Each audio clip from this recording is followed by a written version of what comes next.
Whenever you're stressed chronically, and the hormone that our bodies release to help deal with that is cortisol, and prolonged exposure to cortisol in our body tends to be catabolic to our gut. It's inflammatory. It starts causing inflammation along our digestive tract. And as you know from talking with many people on this subject, as soon as you start getting disruption to the gut, that pretty much everything else can follow. That's the gateway to a lot of disease.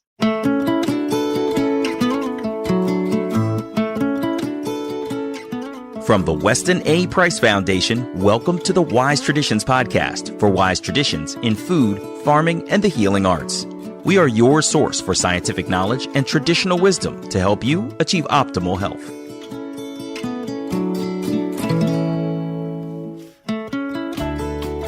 Hey, Hilda here. Stress causes inflammation, dysregulation of the immune system, raises blood sugar, suppresses healing T cells and natural killer cells. But can it lead to cancer? This is episode 383, and our guest today is Brandon LaGreca. Brandon is a licensed acupuncturist in the state of Wisconsin who in 2015 was diagnosed with stage 4 non-Hodgkin's lymphoma. He achieved full remission within 8 months by following an integrative medicine protocol that included immunotherapy without the use of chemotherapy, radiation, or surgery. Today, Brandon discusses how stress is often overlooked as a contributing factor, if not a driving force, that can indeed lead to cancer.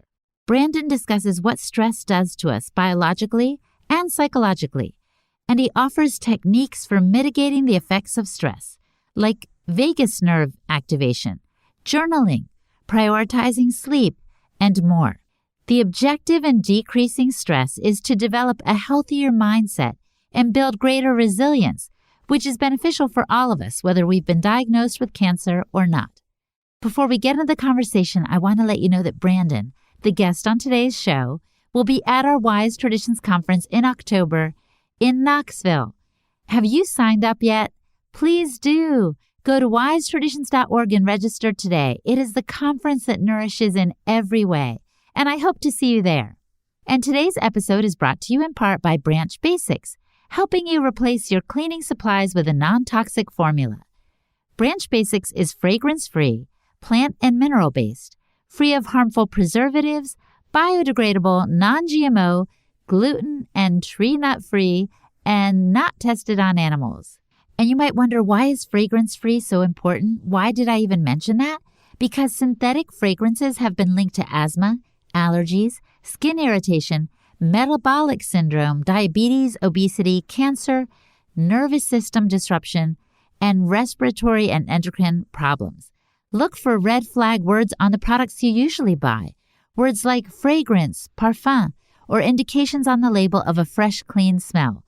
This is a concern with many non-toxic cleaners and personal care products. Branch Basics is a one-concentrate model, by the way. The premium starter kit provides everything you need to get cleaning: concentrate, oxygen boost, and 5 reusable bottles to reduce waste. So there's 1 bottle of concentrate that fills, 3 all-purpose bottles, 3 streak-free bottles, 3 bathroom bottles, 3 foaming wash bottles, and does 64 loads of laundry. And when you run out, the only thing you need to repurchase is the concentrate and oxygen boost. Initial setup is so simple. To get started, you fill each bottle to the water line, then you add concentrate to the soap line, and top the bottles off with more water and get cleaning. You can also use Branch Basics concentrate to clean your kitchen countertops, your floors, bathrooms, toilets, laundry, produce, even your hands. And the oxygen boost is great for cleaning toilets, burnt pots and pans, shoes, laundry, grout, and more. This is literally the only product that our household uses for cleaning. I feel so good about it. And since I subscribe, I get the products I need without even having to go online to hunt around for them. Plus, Branch Basics has the following certifications: Made Safe, EWG Verified for Oxygen Boost and the dishwasher tablets, and Leaping Bunny. So go now to branchbasics.com and use the code WISE for 15% off all starter kits, with the exception of the trial kit. Again, that's branchbasics.com and the code WISE. And just to make it simple, I'll put the link in the show description so you can automatically get the discount at checkout. This is Holistic Hilda, and you're listening to Wise Traditions. Welcome to Wise Traditions, Brandon. Thanks, Hilla. It's good to be back on your podcast. This is such a stressful time in our world's history. And I wanted to talk to you about this subject about stress and cancer and mindset, and also just how we can manage stress, whether or not we've gotten a diagnosis. Tell me the story of one of your patients who struggled with migraines and how you found that relationship between the migraines and the stress. Yeah, it's an interesting story. So this was a gal that came into me who was having multiple migraines per week. It's a pretty severe case. And it was very clear from my initial intake that the biggest stress in her life was work stress. And it was such to the point that she was having headaches on Sunday night, thinking about going back to work on Monday. The connection was very clear. And so, I was very upfront with her. I can treat you, but I think that stress underlying is really what's causing what's going on here. And so I treated her and she got better. I mean, she was having certainly less frequent headaches and migraines. But then at some point she got a new job. She moved to a different part of the state. And then we followed up with her, I think 3 months later, I heard from her and she didn't have another migraine again. So she loved her new job. She loved her new place. And that was really the last thing. So it's interesting. That connection was very clear in her case. Okay, so I can see stress being in some kind of relationship or a causal factor for migraines, but I don't understand how it could cause cancer. Can you talk to us about that a little bit? We have to be clear here and kind of split hairs.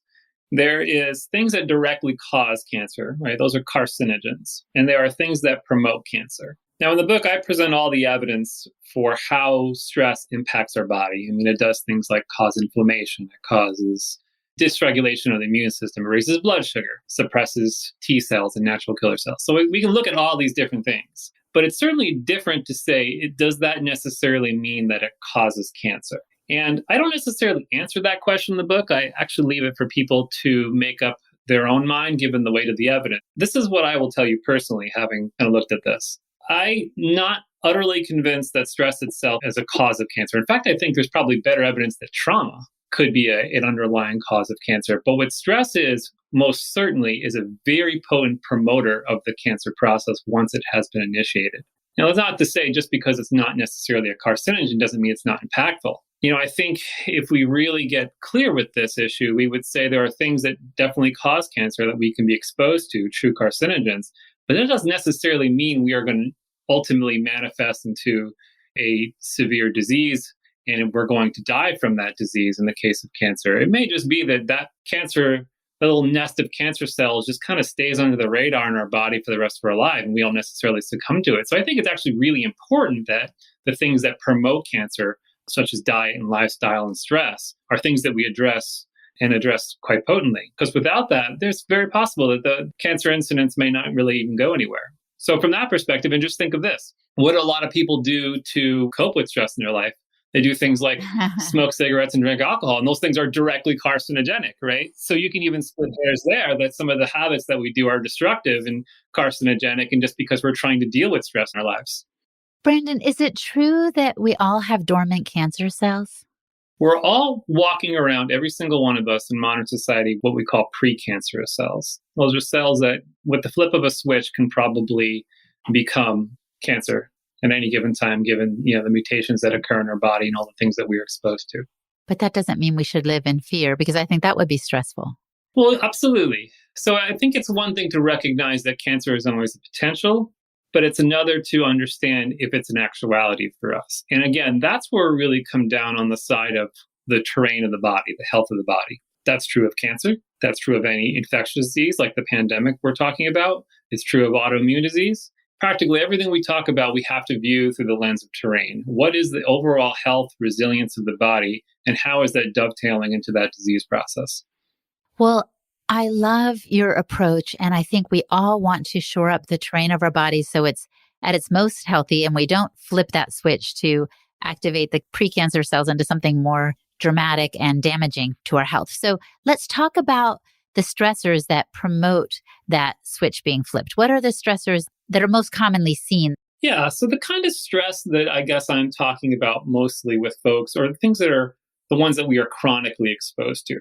Chronic stress that go in, day out. And that's very different than maybe an acute stress that could be like a trauma that doesn't necessarily persist, but that has a damaging effect on the body. We're talking about the former as opposed to the latter. And so I guess if everyone thinks about their life, there's a couple areas where that comes up. One of them is, of course, home stress. And that can be stress within your family, It could be with a spouse, with children, parents, what have you, sisters and brothers. It could be work-related stress. It's on a job that you like very much. Maybe there's a boss that comes down on you very hard. It could be global stress, thinking about all the bad news that's out there and doom scrolling and all the ways that we interact with people around us. Social media can be great, but it can also be very damaging depending on what we're tuned into. So these are all ways that we are exposed day in and day out with little bits of stress that are adding little bits of water to our cup, and then it overflows. And that's when I think we succumb to more illness due to stress.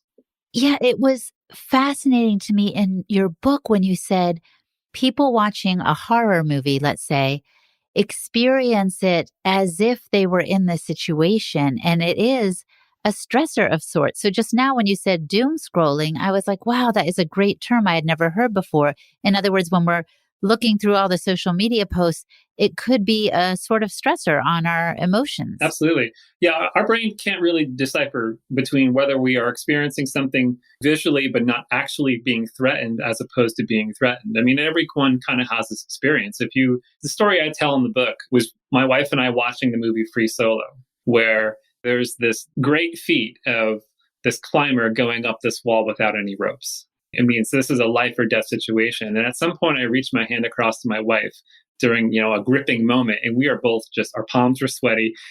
I'm sure our hearts were beating a little bit faster.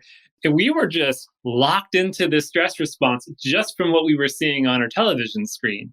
And so our brains were living that experience in some ways, right? And so we just have to realize that there is perceived stress and how our body's interpreting that. And then there's actually being, okay, the car in front of you just hit the brakes and I have to respond, and the actual stress. To our brain and to our hypothalamus and our nervous system, how it's all being interpreted, yes, that stress response being initiated either way. And is it possible too to have this flip the other way? What I mean by that is I could really be under a lot of stress physically or emotionally, but not perceive it as such and so handle it better. Does that make sense? Absolutely. And we'll talk about this later because there are different strategies to deal with stress. But one of those strategies is called stress proofing, in which you actually deliberately put yourself in a little bit of a stressful situation to build up your own resilience in the face of it. Yeah, that sounds like what I do when I get into a cold plunge tub. When I do the cryotherapy, I'm stressing myself on purpose to build resilience, to work on that positive mindset, to remind myself I can be calm in the middle of a challenge. Absolutely. But the stressors you mentioned earlier at home, at work, and these various areas, once again, the car breaks down or we need the toilet repaired. I speak from personal experience here. Aren't these a part of everyone's life? And so how is it possible to avoid or lessen that level of stress? I just feel like it's always going to be there. Well, certainly. I mean, life presents us with unending challenges of things we have to deal with. And so obviously there are some things that we can manage. For instance, if financial stress is something that you're undergoing, I mean, maybe you need to meet with a financial planner or work out a budget. And there's some cases you can exert some will over the situation. And other times you can't. And so for the situations that you cannot do that, or you can't remove yourself from the stressful situation, your only option really is then to build resilience in the face of it. So in your book, you mentioned the anti-cancer mindset. Is that part of the resilience you're talking about? Absolutely. And there's many elements to it, but most fundamentally, I think it is delineating between what I would call a fixed mindset around your diagnosis and a growth mindset. A fixed mindset would be someone who hears the diagnosis that's just been given to them of cancer, and they immediately plunge into victim consciousness. How did this happen to me? I don't want to deal with this. Let me just turn myself over to the oncologist and do whatever they say. That's kind of checking out in a way. Now, the opposite of that is someone who maybe after a short period of having that shock go through them, very quickly comes to a place of acceptance of their diagnosis. And then, and this is the most important part, becomes engaged in the process, realizes that they can also participate in their healing. And I say that not because I think that mindset has some kind of miraculous ability to heal us. What I would say is it's something much more common, but much more important is I think engaging a healing mindset fundamentally changes the landscape of your healing process, because if you are engaged in it, you are going to make fundamentally different choices than someone who is not. You are going to be thinking outside the box. You are going to be looking for ways that you can accelerate your treatment. And all those things packaged together is what I think makes up this kind of anti-cancer mindset. Well, and I think it's also an anti-victim mentality mindset, right? Which we can all use in whatever circumstance we find ourselves in. Yeah, I mean, this is true of any disease, right? And any circumstances, just like you say. I mean, there are people who kind of melt in the face of that stress, or there's some people who motivates them, right? They become proactive. What can I do about this? And so it's in that latter case that I feel like, and let's just be clear, I mean, the word cancer itself just strikes fear in the hearts of many people. I mean, me having been there on the cancer journey, I can certainly attest to that. I mean, just look at all the fears that are wrapped up with cancer. There's the fear of our own mortality that hits us right away. Will this kill me or not? About as potent as it gets. Then there's the fear of treatment, right? There's people who are just simply afraid of going through conventional treatment. And they know what that looks like. I mean, everyone has this kind of vision of an emaciated cancer patient, and they're afraid of that. Then they're afraid of relapse, after they've gone through remission. And then there's simply the fear of just getting cancer itself, even if you are completely healthy. And so there's a lot stacked against someone who gets that cancer diagnosis. And so why it's even more important than to leverage that mindset piece for as much as you can, because you're in it for the long haul. And that's kind of one of my messages to people is, if you're a cancer patient, you got to look at this as a lifestyle. This is a long-term journey for you, and it doesn't end after remission. You have to keep taking care of yourself in a great many ways beyond that. Yeah, that did pique my interest in your book when you said we should think of cancer as a journey. And I see what you're saying. It's more of not the diagnosis determines your future, but rather it is a part of your life. It doesn't need to be the whole of your life. One of the questions I always ask a cancer patient that's sitting in front of me is, how will this diagnosis make you a better person? And this is true of any disease, right? But curing is different than healing, right? Curing is the alleviation of symptoms of the disease process, but healing is being a fundamentally better person on the other side of that journey. And why I ask that question, how is this going to make you a better person, is because I want to see if I can coax from a patient what their vision is for themselves going forward, and how they can use cancer as a teacher to say, these are all the ways perhaps that I have been out of balance in my life. Maybe I haven't been sleeping that well and eating very good. And these are all the things that I can change about myself, or maybe my relationship to people around me, right? How can I have a healthy relationship with my spouse or my kids or what have you?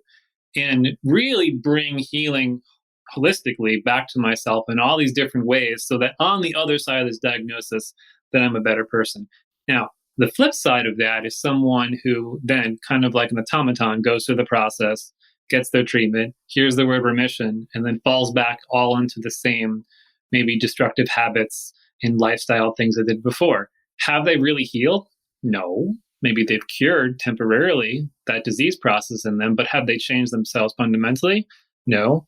And perhaps that was one wake-up call, but then there's the other one further down the line. So I think it really behooves us to look at healing in a much more bigger picture sense.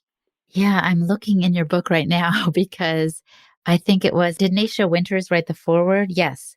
And she said something like, what is cancer trying to heal in you? That was a profound question. And I reflect often too. I mean, cancer is us. They're our own body's cells that have gone rogue.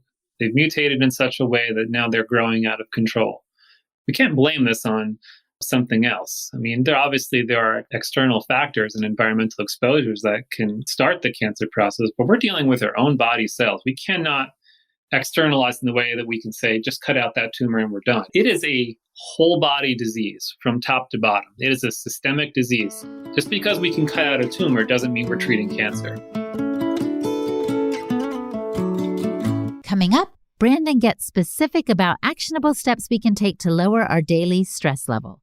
He mentions, for example, the power of breath work and lengthening your exhale. It's that simple and effective. You're listening to the Wise Traditions podcast from the Weston A. Price Foundation. We pause now to recognize our sponsors. Paleo Valley.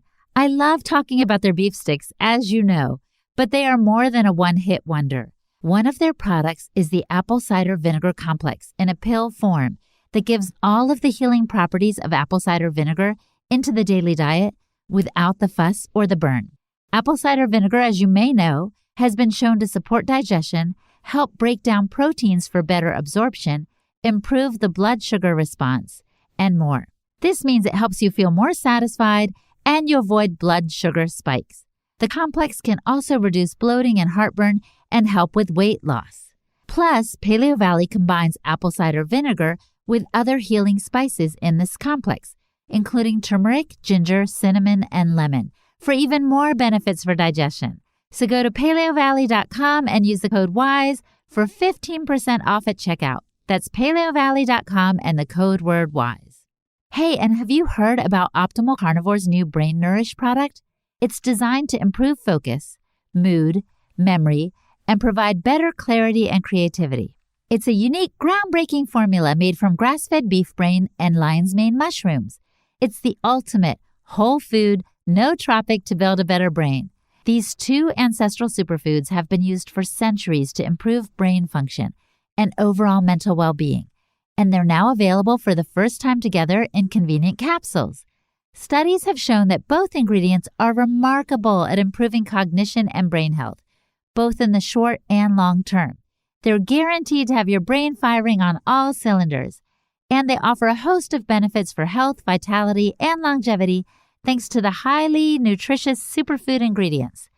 Each serving has 1,500 milligrams of organic lion's mane and 1,500 milligrams of beef brain, and they only use 100% real mushrooms at Optimal Carnivore, organic fruiting bodies which are rigorously tested for active compounds, and the beef brain is sourced from the highest quality regenerative farms in New Zealand.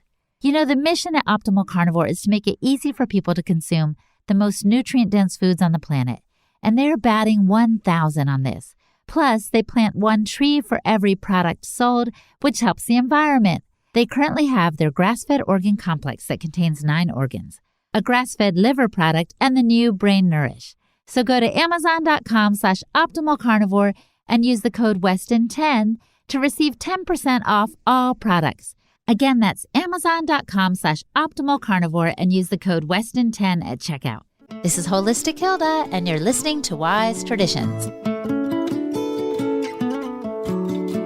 Now I want to pivot and talk about some of the active strategies that you mentioned in your book. There are a bunch of them, so let's just hit on a couple for reducing stress.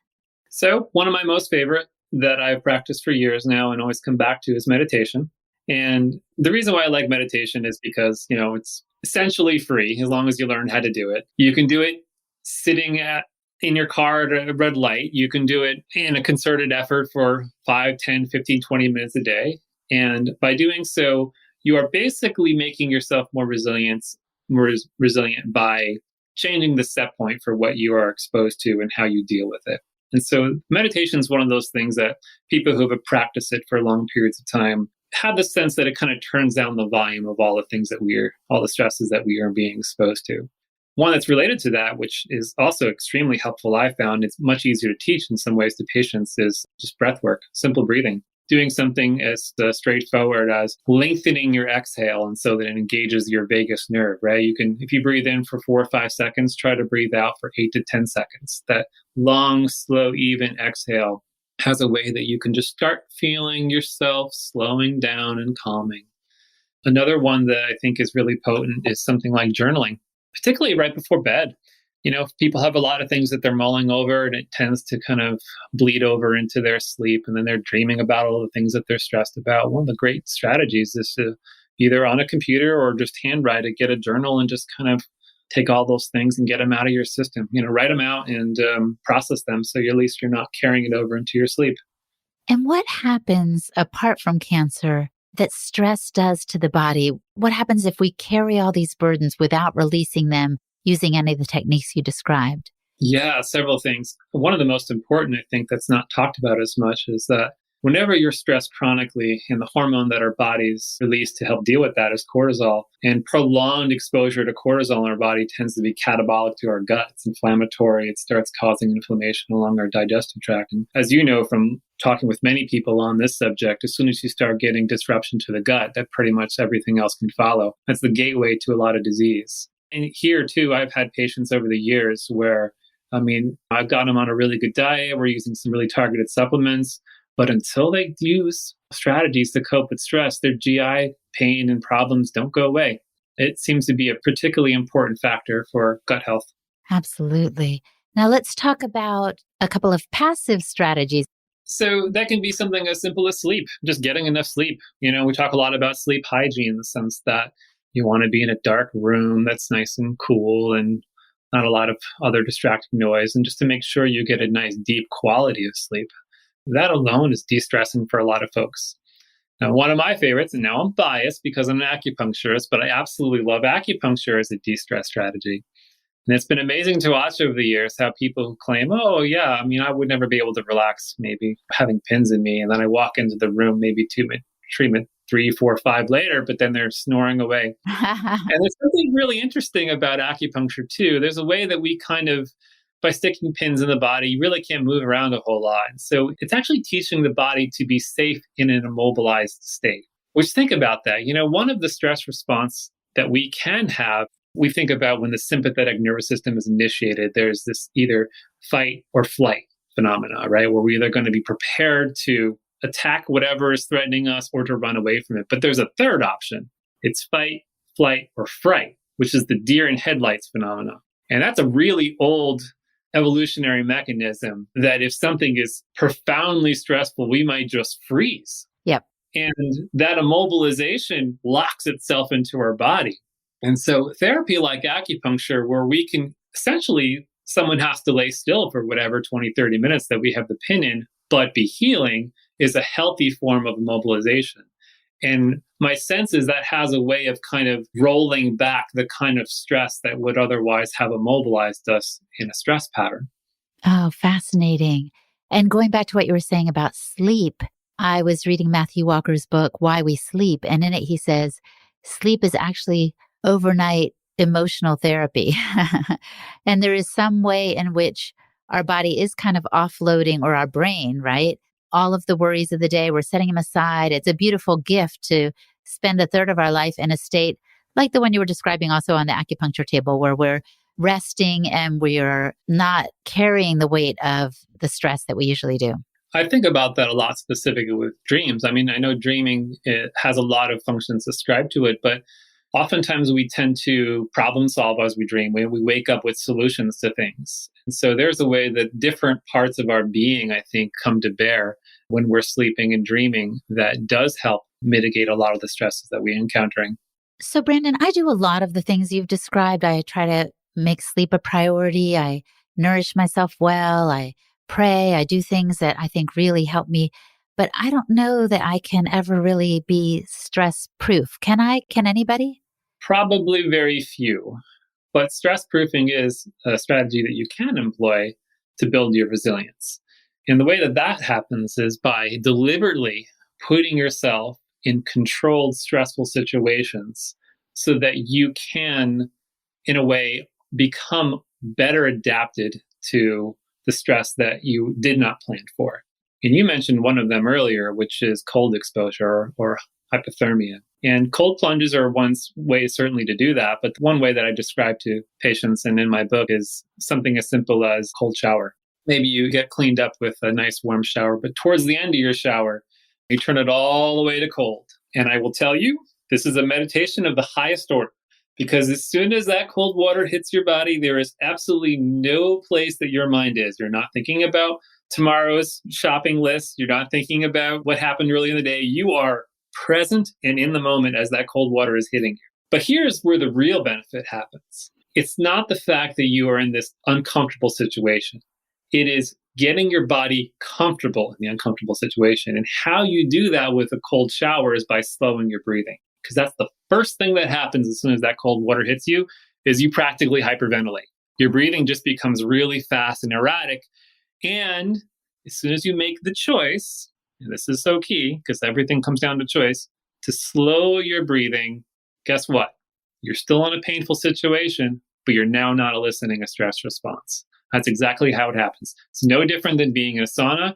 Wow, this is getting really uncomfortable. I'm going to slow my breathing. I'm going to be very present with the experience that I'm having. And now that stress response got completely blunted. It's nipping it in the bud as soon as it starts to come out. I love it. And I literally have enjoyed cryotherapy. And that phrase you mentioned, they say a lot, is we're learning to be comfortable with being uncomfortable. Absolutely. That's exactly the idea behind stress proofing. And so it's just one more thing, and they're all important. I think everyone should have active strategies that they use on a daily basis to kind of decompress themselves from the day. It's nice to have those passive strategies to piggyback off of that. And then the stress proofing is there to, again, build resilience over time so that when the unknown happens, and it happens for all of us, you might be a little bit better equipped to, again, just be present in the moment, slow your breathing, and then be able to get through that with a little bit more grace. Well, that's great. And I just have a couple more questions before we close up. One is, how inevitable is it that a certain number of people in the population are going to get cancer? What are the percentages worldwide and in the US for the incidences of cancer nowadays? Last I looked, I think it was either 1 out of 3 or 1 out of 4, depending on if you're a man or a woman. In some cases, it's predicted to be 1 out of 2, probably within our lifetime. More people died of cancer last year than COVID. Well over 500,000 people died of cancer, and it doesn't seem like it's slowing down anytime soon. So this is one of these things that's probably going to be the disease of our time. I mean, it's going to overtake heart disease. It's going to be something that, and frankly, even at this moment, I mean, who does not know somebody who has either been diagnosed, died of cancer, likely in your family, if not someone very close to you? So this is something, obviously, with my own cancer journey, something I take very seriously. Again, I think part of what I want to get across to people is that this has to be a lifestyle. We have to understand this big picture. We have to think about all the things we're exposed to and all the things that we have control over if we're really going to be able to deal with cancer in a holistic way. Well, and I guess that's what your book is about. It's not about necessarily preventing cancer or curing cancer as much as it is managing it as part of your journey. And that is so key, Hilda. And that's because, and this is something that I've had to really came home to me, was the realization that, again, after hearing the word remission in 2015, now I'm 6 years out, that just don't go back to life as I used to.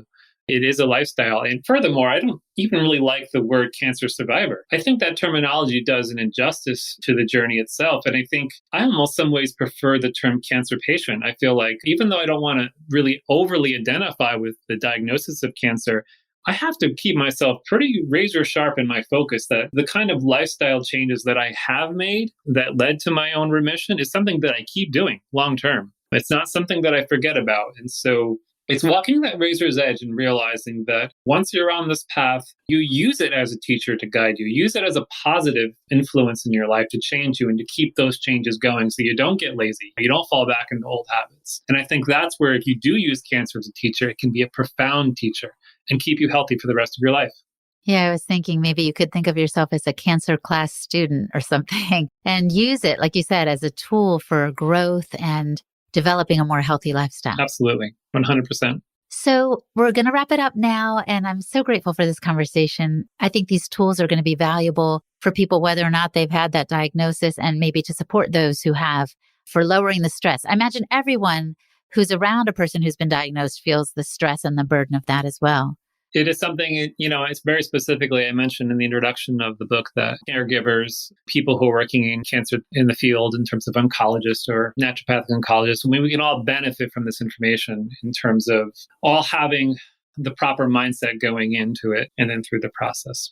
Absolutely. So I want to ask you now the question I often pose at the end. If the listener could do one thing to improve their health, what would you recommend that they do? Oh, I have to give a different answer now since I've been on your podcast. Wait, isn't the correct answer to listen to Holistic Hilda every week? I'm not sure. But okay, the second most important thing is Well, I'm going to come back to meditation. It's been deeply profound in my life. And I think one of the reasons why is we can talk kind of day in and day out of all the different things we can do to improve our health. But at the end of the day, and this is one of my missions as a clinician, is to empower people to take health into their own hands. And part of what enables that to happen is to really figure out for yourself what you need to do. And by that, I mean, there's a lot of options that anyone can do at any moment to heal from whatever stresses and things they're encountering. But to get into a really clear, intuitive space that I've got option A, B, C, and D, but I really feel most strongly about A. This is something that I realize is going to be the main driver of my health and wellness. You can't get that from any clinician. You can't get that from any provider. That's something that has to come from inside of you. And so to get into an intuitive space and to say, these are all the things that are going on in my life. These are all the things I can do. I need to move in this direction. And I feel so strongly I get 100% behind that. That kind of clarity, I think, is something that can come out of meditation and having an introspective practice. And so when I teach people about being self-empowered in their own healing journey, meditation is a fantastic avenue to get there. Well, thank you for sharing that, Brandon. I really appreciate your time today. Thank you, Hilda. It's always a pleasure. Our guest today was Brandon LaGreca. Find out more about Brandon and his resources on his website, brandonlagreca.com. And I'm Hilda Labrada Gore, the host and producer of this podcast on behalf of the Weston A. Price Foundation. You can find me at holistichilda.com. And for the transcript for this podcast, visit our website, westonaprice.org, and simply click on the podcast page. And now for a letter to the editor from a recent journal. I teach kindergarten in Colorado, and once in a while I use a website called Go Noodle to get kids active and moving in a fun way for indoor recess, on cold days, or brain breaks. I always preview videos beforehand, and I came across one that is a commercial aimed at kids for 5G. Did you know, the ad says, that with Verizon 5G you can do anything you can imagine? I couldn't believe it, and I felt sick. I wanted to pass this on for awareness. Simply go to app.gonoodle.com and search Totally Terrific Fitness Fantasy and go to minute 5. I am so grateful for all the information you make available. It has changed our lives, and I plan to share it with as many families as possible, including info about 5G. This is a letter from Lori from Eaton, Colorado. Lori, thank you so much for your letter. It really is important to pay attention to what we take in as part of our diet, not just the food that we put into our bodies, but the things we put into our minds and our children's minds as well. So thank you. You can also write us a letter to the editor by simply writing by email info@westonaprice.org and put letter to the editor in the subject line. And thank you so much for listening. Stay well, my friend, and remember that all shall be well, and all shall be well, and all manner of things shall be well. On behalf of the Weston A. Price Foundation, thanks for listening. We have many free resources to support you on your health journey. Visit westonaprice.org to find podcasts, articles, videos, and more. You can also find a local chapter near you for help in finding sources of great food. We invite you to support the Foundation's mission of education, research, and activism by becoming a member. Thanks again, and take care. Wise Traditions is a project of the Weston A. Price Foundation for wise traditions in food, farming, and the healing arts. The content on this podcast is provided for informational purposes only and is not intended to substitute for the advice provided by your doctor or other healthcare professional. It is not intended to be, nor does it constitute healthcare or medical advice.